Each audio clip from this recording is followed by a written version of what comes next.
This is question number 3 of sample exercise 2. There is an old rundown house in my favorite neighborhood in Flagstaff, Arizona. I don't think anyone is currently living there, and I want to try to contact the owners to see if they'd sell the property to me.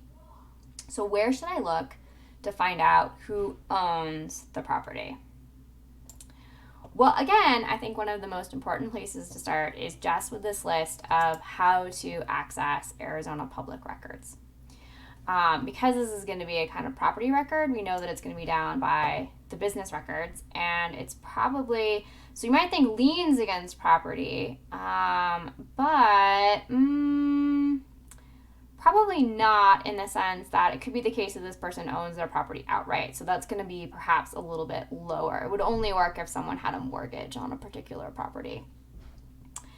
So, real estate ownership records. Contact the county recorder's office for the county in which the property is located. So again, we know that we're talking about Flagstaff, Arizona. So our next question is Flagstaff, Arizona County. And it's in Coconino County. So I'm going to go down here, and now the county recorder's office for Coconino. So we'll do Coconino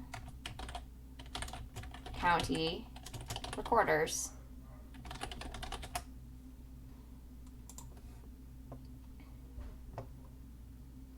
Go here to their main website. So this one is a little tricky because we know we want to think about different kinds of property. So I'm looking, I always start on the sort of, with the table of contents here. I don't really see anything.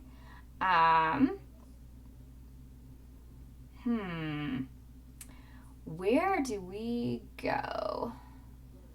Search recorded documents. That could be a thing. We want to know who owns different kinds of property.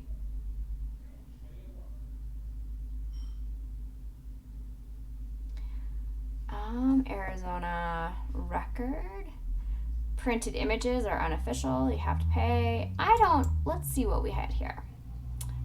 So we don't want to be searching for, we don't know any of this, right? Like the whole point is that we don't know anything about where to find it.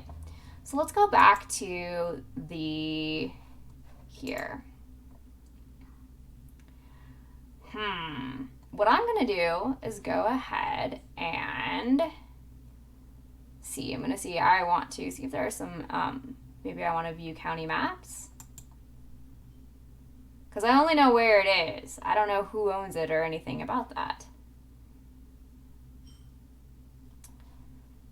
Election administration, floodplain inquiry, houses above, open data. The parcel viewer. So interactive map allows residents to view and access county tax parcel information with many search options there. Now, property taxes. Okay, if you own it, you have to pay property taxes on it. So let's go to the app. I'm going to go and hit I agree. We've got a location here. This is the certain parcels in Flagstaff. So now, if I knew where the property was, I could go to the parcel, click on it. This is not actually like a parcel that I was thinking about. And I can see there's some information here about the owner. Okay, so this is like a family trust, whatever. It's like, here's the mailing address, subdivision. You can click on any parcel in the area, and it will give you information about the last sale price, the people, parcel address, the owners, and this is how we know for any given property in Coconino County, like it looks like we can kind of zoom out and see how far it goes. Who owns it? Where they've been paying taxes. So this is a pretty useful device. It's just called a parcel viewer, and it's available in most sort of like Coconino counties. So you can go into different kind of parcel viewers. I think this one is defaulting to Flagstaff, which is the biggest city in Coconino County. But I'm pretty sure that if you were to go over to the parcel viewer and you were to enter a search, you could do an address for anywhere in Coconino County and it would take you there. So that's pretty interesting, and it gives you just information about who owns specific properties and the last price that it was sold at. Now, there's a little bit more to this question. It's interesting because where should I look to find out who owns the property? So suppose that I have who owns the property, but now I'm like, well, yeah, but I wanted to buy it from them. What would I do? People's addresses and the ways of finding them or contacting them are not necessarily public record or easily available, although in some cases they are. Like, you can look up the white pages. You can see if someone has an address or a phone number listed. But one of the things that I think is really interesting is that you could also do something like open up Facebook and see if you could do a Facebook search for a particular name, and use maybe like a little bit of sort of like sleuthing or information and think about what you know.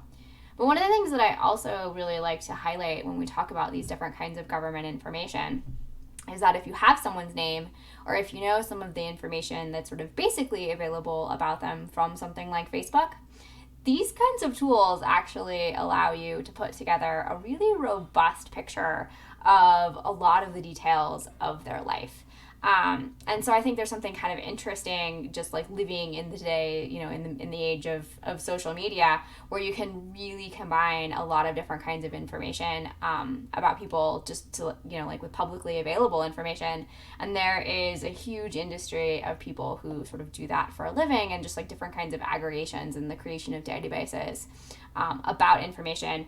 And while these publicly available information seems really important and it seems like we need it, it's interesting to think about the ways in which there's been this sort of cottage industry to kind of commercialize it and figure out how to use it for other different kinds of purposes.